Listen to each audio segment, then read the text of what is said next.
It's time to examine the arguments for and against confirming Neil Gorsuch to the Supreme Court.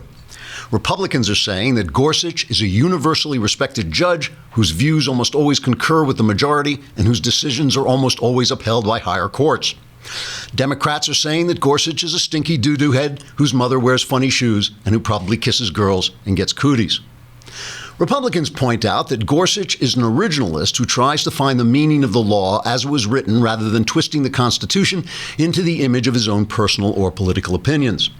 Democrats say, holy crap, if he does that, we'll never get to do any of the things we want.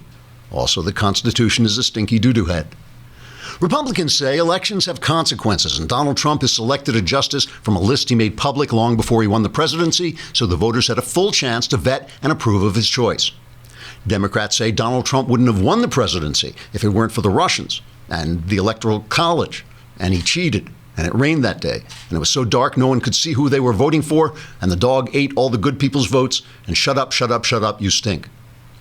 Republicans point out that no one has ever used the filibuster to block a Supreme Court nomination, and to do so on what are purely partisan political grounds would be both dangerous and un-American. Democrats say we can't hear you because we have our fingers in our ears and we're singing "I've been working on the railroad" very loudly.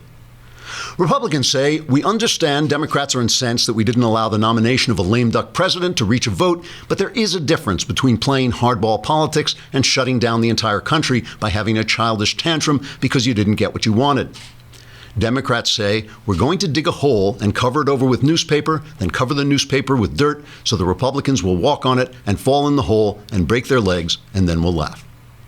Republicans say accepting Supreme Court justices appointed by your political opponents is a difficult but necessary part of a two-party democratic system, and you have to. Democrats say we don't want to accept them. We don't want to, and we won't. Republicans say, look, you can't just, Democrats say, we're going to hold our breaths until our faces turn blue and kick our heels on the floor and scream until everyone does what we want. Republicans say, actually, you can't hold your breath and scream at the same time. Democrats say that's not fair. You're never fair. You always cheat. You stink. We hate you. We're running away from home. The debate will continue until the vote later this week or until Democrats are sent to their rooms without supper, whichever comes first. Trigger warning, I'm Andrew Klavan, and this is The Andrew Klavan Show.